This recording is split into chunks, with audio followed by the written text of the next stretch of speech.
Adventures of Mr. and Mrs. North, starring Alice Frost and Joseph Curtin, and brought to you by Woodbury, Woodbury, Woodbury, for the skin you love to touch.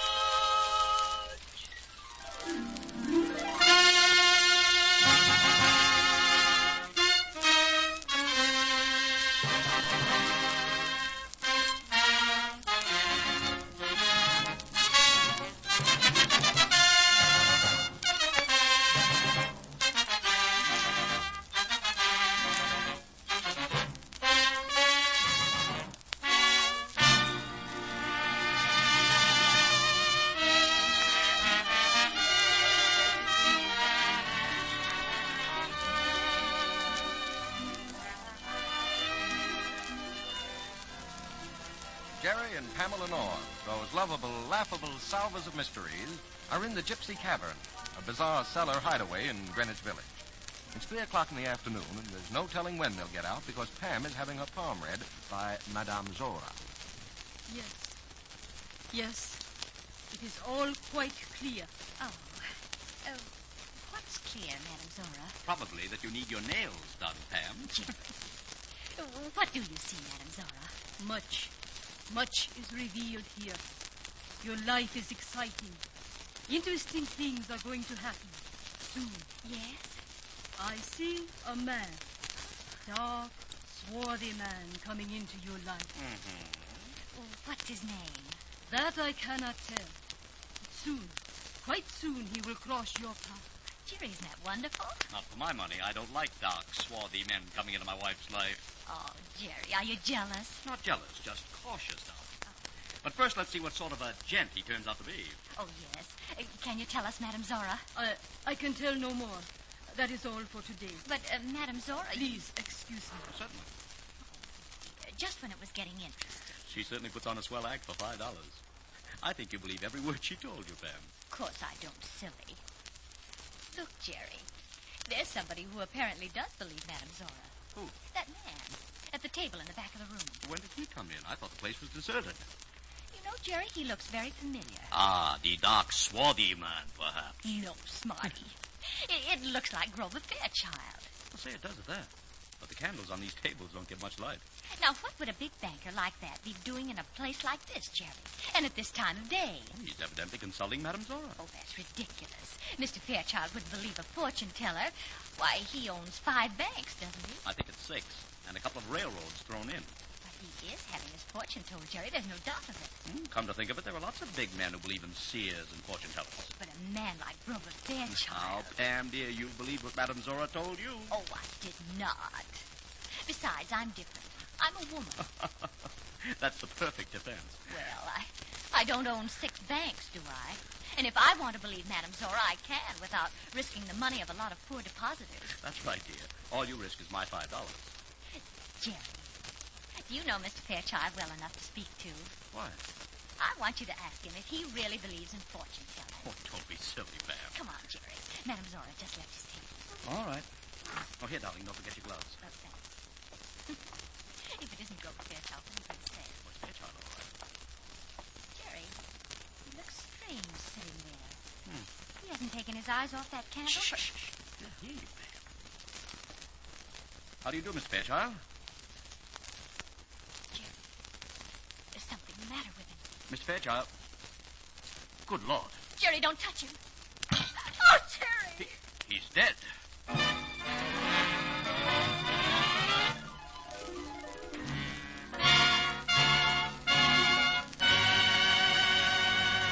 We'll rejoin Mr. and Mrs. North in just a moment. But first, ladies, a question. Why spend your money on expensive beauty creams when it's been proved that Woodbury Cold Cream gives as fine or even finer beauty results than the costlier cream? More than 1,000 women tried leading creams, including Woodbury, and some of the most expensive brands you could find in any Fifth Avenue store. Now, the creams were all in unlabeled jars, just alike, so the women couldn't know which was which. But a majority found Woodbury Cold Cream best.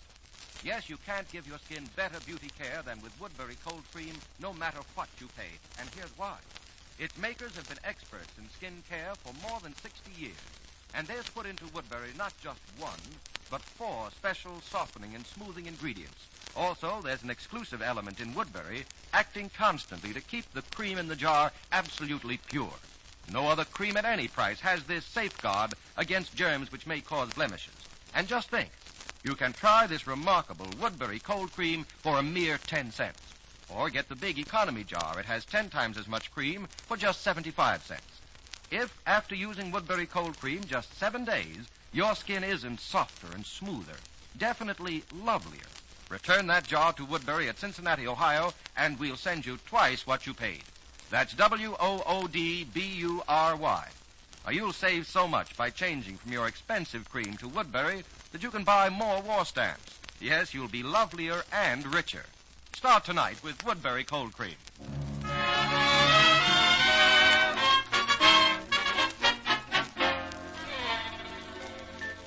And now, back to Mr. and Mrs. North. As soon as we discovered he was dead, Bill, we called you. All right, Jerry. Hey, Mullins. Yeah, Lute? See if you can get some light in this cabin. I can't see my hand in front of my face with these candles. Okay, Lute. You know what I think, We Bill? haven't time to think, Pam. We've got to find facts. Say, Doc, how are you coming? Jerry, you listen to me. Of course, darling. How did it happen? It was the fortune teller, Madame Zora. She told Mr. Fairchild something terrible was going to happen, and the poor man died of a heart attack. But let's wait for the doctor's verdict. All right, Doc. I'll have the body taken down to your laboratory, and then you can get the complete story. What was it, Bill? Slight case of murder. Fairchild was gassed. What? Gas? Yes.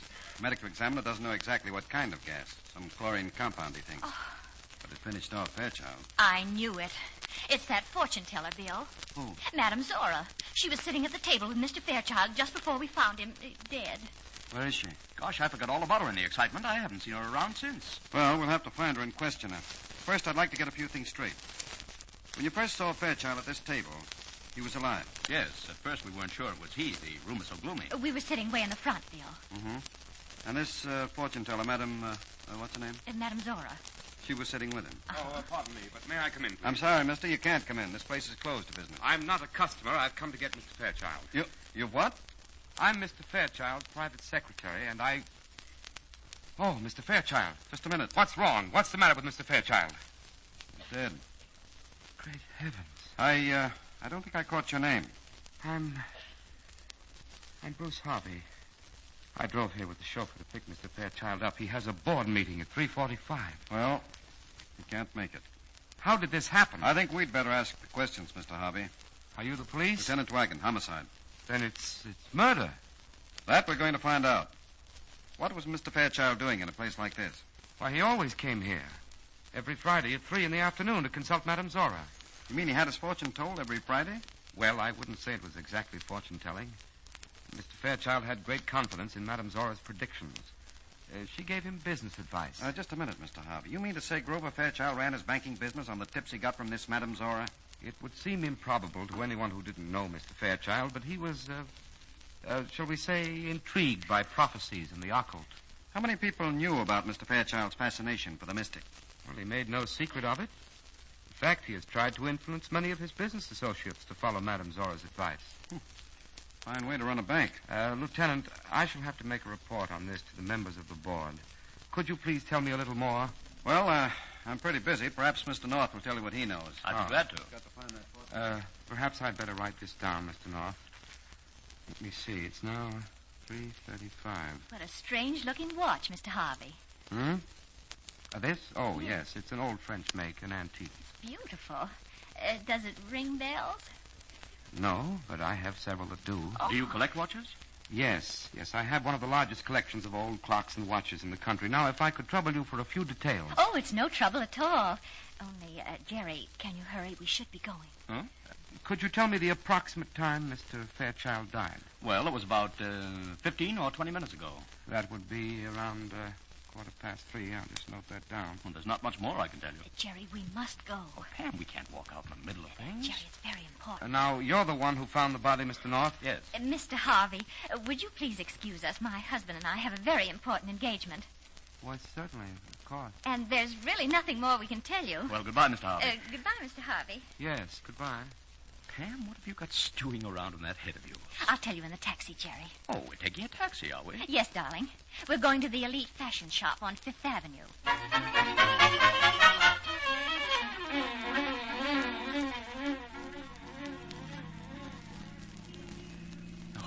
Now, what's all this mysterious business? Jerry, look at this piece of paper I found on the floor of the Gypsy Cavern. What? It was right near Mr. Fairchild's table. It's a typewritten message, and Madame Zora must have dropped it when she left Mr. Fairchild. How do you know? Read it, Jerry. Here's your money. Tell Fairchild to sell all his shares of Hartford Rail and Traction. You see what that means, Jerry? I certainly do. Somebody's been paying Madame Zora to influence Fairchild. And that means she knows something about the murder, too. Offhand, I'd say she did it. Bill Weigand will have a job getting his hands on her, all right. Nobody knows where she lives. Well, don't worry. We'll find her. We will? How? Oh, here's the fashion shop. Stop here, please, driver. Oh, I hope Mr. Damier's in. He's always so nice to me. This is a fine time to be buying clothes, Pam. Come along, darling. Pay the driver.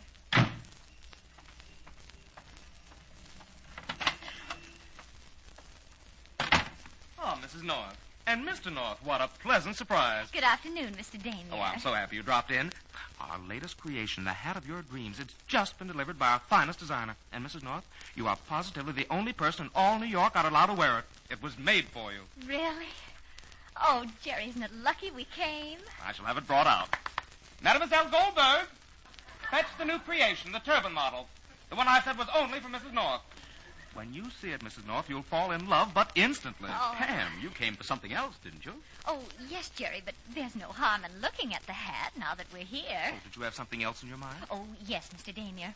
Do you remember that dress, the dark blue with the little silver half moons?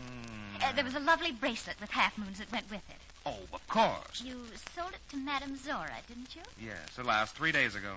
You know, if you'd only told me, Mrs. Oh, North. I didn't want to buy it.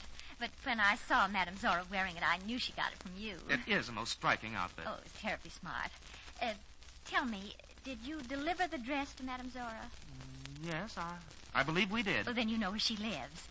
I wonder if you could give me her address. Oh, certainly. It's right here in my book. Isn't it wonderful, Jerry? You're wonderful, Pam. Yes, here we are. Apartment 18C, 640 East 68th Street. Good. Come on, Pam. All right, Jerry. Oh, but Mrs. North, the hat. Oh, here is Mademoiselle Goldberg with it now. Oh, Jerry. Isn't it adorable? That? Oh, Pam.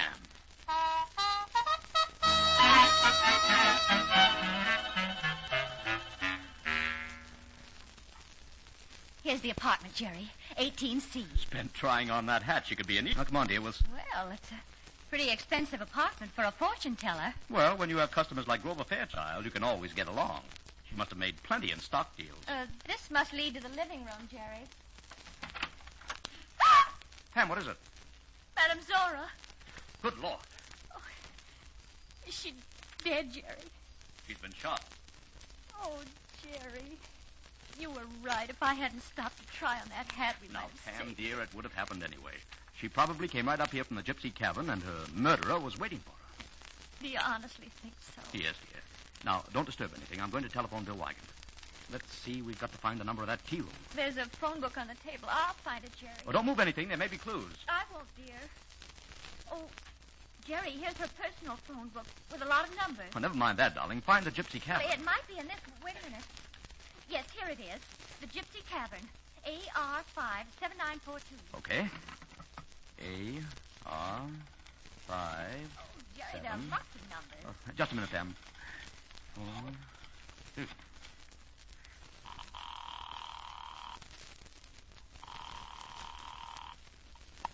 Hello. Oh, Mullins. This is Gerald North. Is Lieutenant Weigand there? No, he ain't. He went up to Mr. Fairchild's house to have a talk with Mrs. Fairchild. Where's that, Mullins? 78.5 Park Avenue. The loot went up about 20 minutes ago. All right, we'll go over there. Mullins, Yes? call the medical examiner, will you? We've got another body for you. What? Madame Zora. She's at 640 East 68th, apartment 18C. Oh, I might have known it. Anything Mrs. North gets mixed up in turns out to be a four-star case. I call headquarters. So long, Mullins. Jerry, look what I found in the back of this address book. What is it? This number, without any name opposite it.